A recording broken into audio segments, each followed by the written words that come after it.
Next up in Mastering Meditation, we'll be moving on to Chapter 8, which is titled Level 2 Mastery. And so just to recap what is Level 2 Mastery signs or bullet points are, we'll cover that really quick. So the first one is the tranquil breath. Then we have the freeze response, and then the roll up of consciousness, and finally let go and expand. However, for this chapter, we'll primarily be focusing on the tranquil breath part of it. So he writes, the upper chest may become frozen in the freeze response and your breath will move down into the belly, essentially low diaphragmatic breathing, which is what we're going for. When this breath first appears, it may be very short, shallow, and automatic. However, it will start to lengthen out and get longer.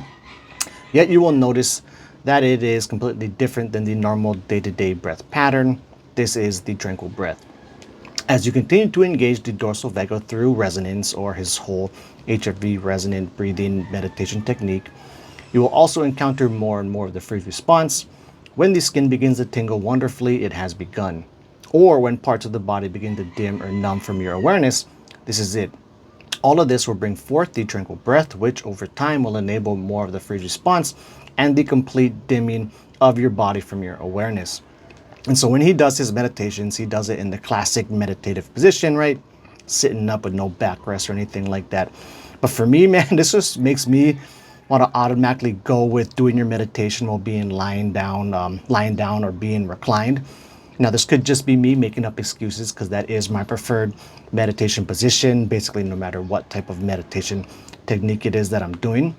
But if you're trying to have your body like disappear from your awareness, that's really just a natural byproduct of falling asleep. And essentially, if you're into this whole hypnagogic, liminal dream, stage 1 of sleep stuff like I am, that's a natural space you're going to get to every time you start to enter into stage 1 of sleep. So personally, I would recommend, going with that approach. And it does bring up how when we sleep, we automatically go into this whole tranquil breath thing, assuming you didn't overeat, which he points out can kind of mess this up. But he writes, while observing someone who is asleep, you may not be able to notice their breath. This may occur if the sleeper is deep in the parasympathetic and the breath has become long and shallow. This is the tranquil breath. And then he also points out how this isn't something that can be forced, right? You basically just gotta set the right conditions for it, relax, and then it just kind of manifests by itself. Which again is why I would recommend just doing this lying down or being reclined, right? And start to drift towards stage 1 of sleep.